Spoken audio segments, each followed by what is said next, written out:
Selamat datang di channel Jendela Sains, channelnya buat kalian yang ingin memahami pelajaran matematika, fisika, dan kimia SMA.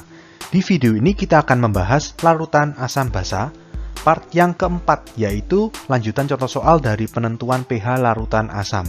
Simak terus video ini sampai akhir. Kita langsung ke contoh soal. Tentukan pH dan derajat ionisasi dari 100 ml larutan asam fosfit 3 kali 10⁻⁻² molar jika diketahui Ka asam fosfit sebesar 3 kali 10⁻⁶. Jadi di sini kalau kalian lihat yang diketahui molaritas sama Ka. Berarti pakai rumus yang ketiga ya. Berarti yang konsentrasi H+ sama dengan akar Ka kali M. Lalu di sini ada volume, apa gunanya? Nggak ada gunanya kalau dalam hal ini. Karena rumus konsentrasi H+ itu kita hanya butuh data Ka, M, atau alfa gitu ya. Volume tidak mempengaruhi, jadi ini nggak usah dianggap. Jadi kita langsung masukkan konsentrasi H+. Sama dengan akar Ka kali M.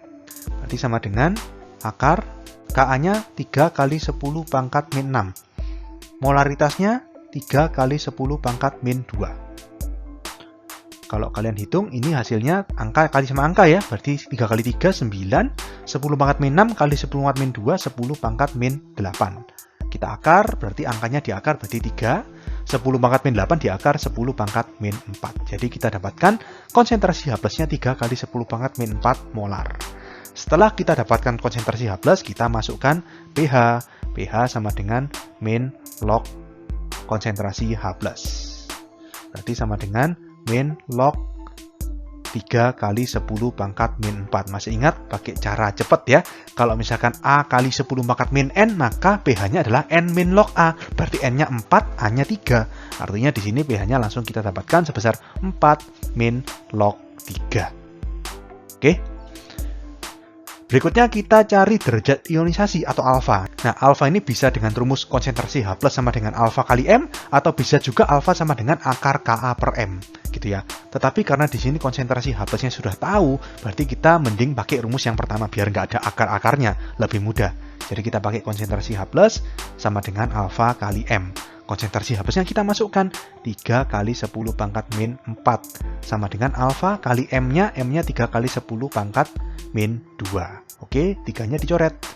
Jadi di sini 10⁻⁻² pindah ke kiri, 10⁻+2 ya, berarti 10⁻⁴ plus 2 berarti 10⁻⁴ sama dengan alfa.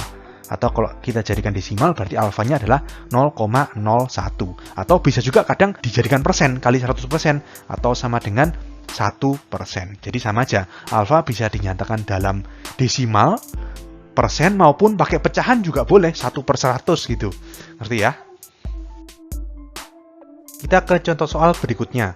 Suatu larutan asam lemah 0,1 molar memiliki pH yang sama dengan larutan asam klorida 0,001 molar. Tentukan nilai tetapan asam dan derajat ionisasi dari asam lemah tersebut.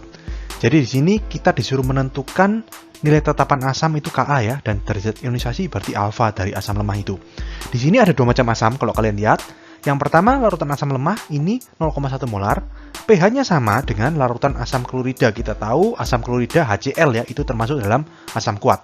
HCl 0,001 molar. Meskipun konsentrasi di antara keduanya berbeda, tetapi mereka memiliki nilai pH yang sama. Jadi kita bisa tulis di sini pH 1 sama dengan pH 2. Maksudnya pH larutan pertama sama dengan pH larutan kedua.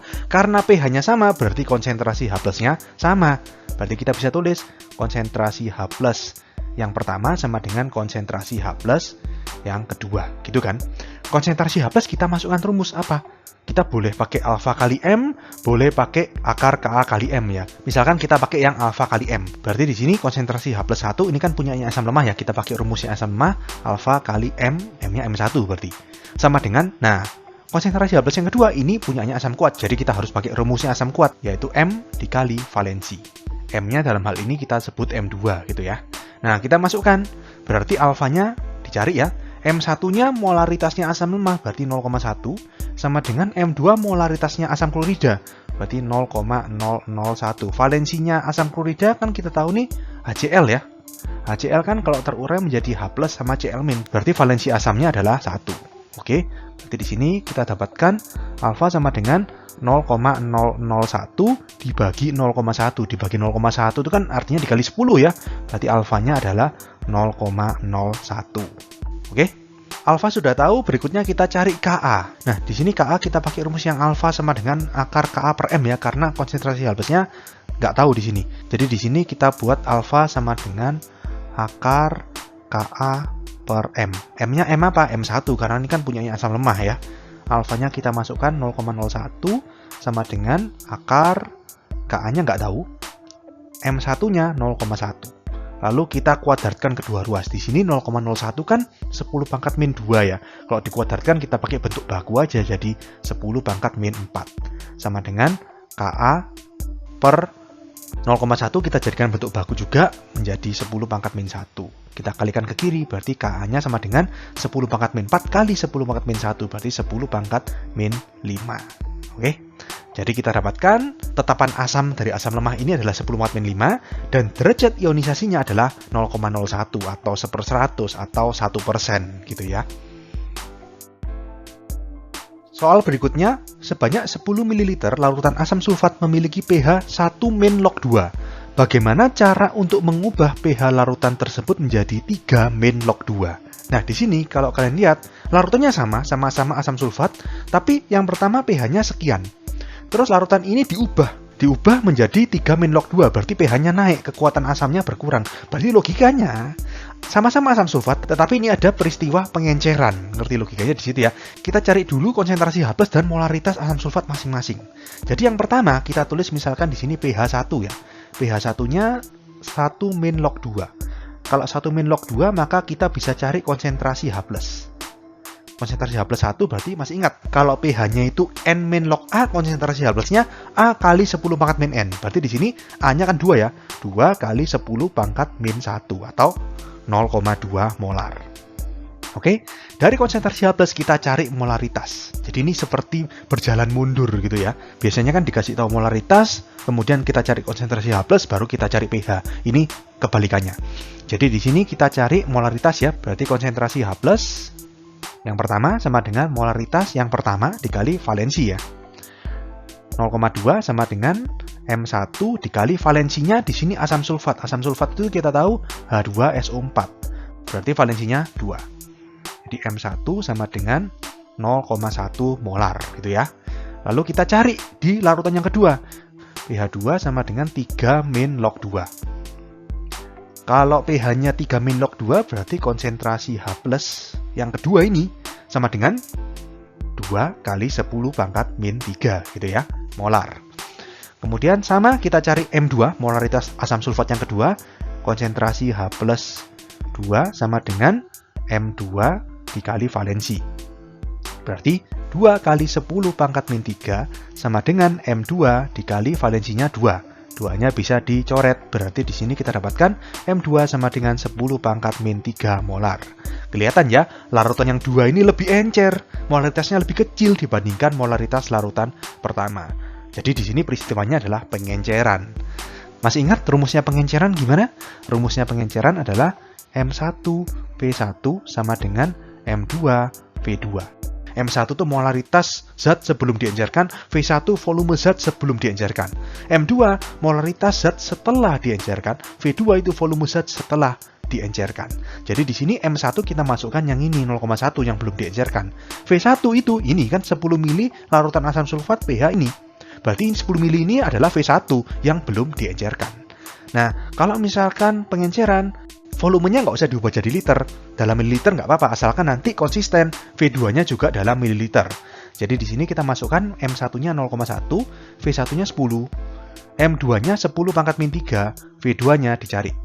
0,1 kali 10 itu 1. Oke, jadi 1 terus 10 pangkat min 3 pindah ke kiri. Jadi 10 pangkat 3 ya, jadi V2-nya 10 pangkat 3. Atau 1000 mililiter. Oke?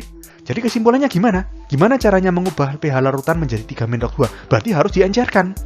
Dari 10 mili larutan asam sulfat ini harus diencerkan sampai volumenya 1000 mili. Atau dengan kata lain, kita tambahkan air sebesar selisihnya 1000 mili dikurangi 10 mili atau 990 ml.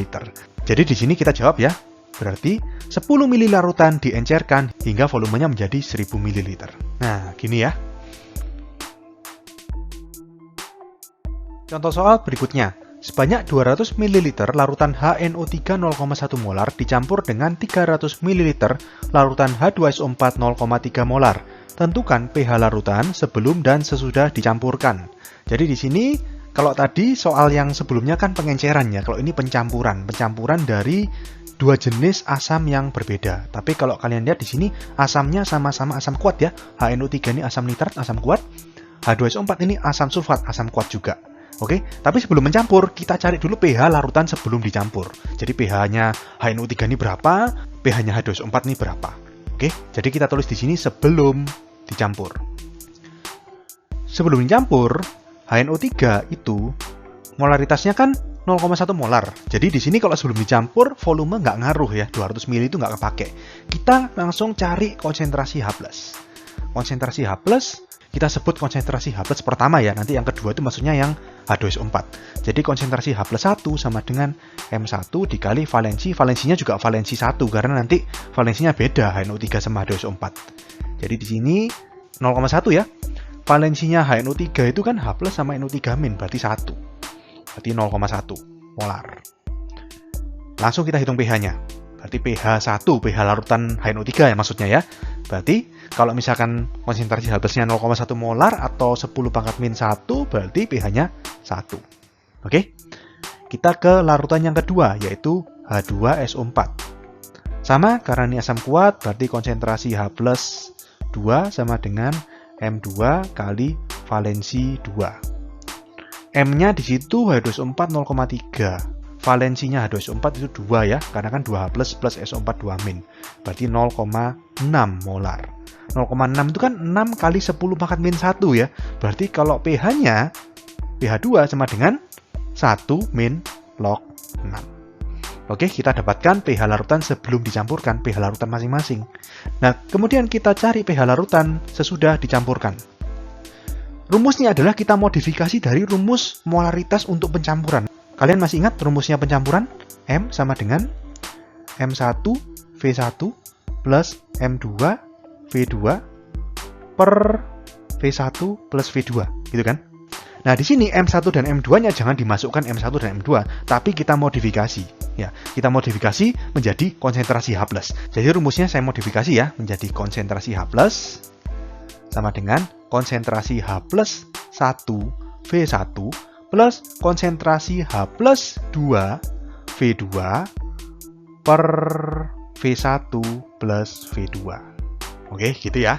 Kita masukkan konsentrasi H+ yang pertama di situ 0,1 molar ya, 0,1. Terus V-nya biarkan dalam mililiter, nggak apa-apa. Tapi nanti V2-nya juga ikut, harus seragam mililiter juga. 200 ditambah konsentrasi H+2 itu 0,6. V2-nya 300 per V1 200 plus V2 300 sama dengan 0,1 kali 200 itu 20 plus 0,6 kali 300 itu 180 per 200 plus 300 itu 500. Jadi sama dengan 20 tambah 180 itu 200 per 500. Berarti konsentrasi H+ sama dengan ini coret ya, jadi 2/5 atau 0,4 molar. Nah, setelah kita tahu konsentrasi H+ hasil pencampuran, baru kita hitung pH-nya. Prinsipnya ya sama, pakai rumus pH sama dengan min log konsentrasi H+. Konsentrasi H+-nya kan 0,4. Langsung kita jadikan 4 kali 10⁻⁻⁴. Berarti kalau kita log, berarti hasilnya adalah 1 min log 4. Oke, jadi pH larutan sesudah dicampurkan adalah sebesar 1 min log 4. Oke, sekian untuk video kali ini. Untuk melihat playlist lengkap dari bab ini, bisa kalian klik thumbnail yang ada di sebelah kanan atas ini. Jika ada pertanyaan, saran maupun kritik, bisa kalian tulis di kolom komentar. Semoga bermanfaat dan sampai jumpa di video selanjutnya.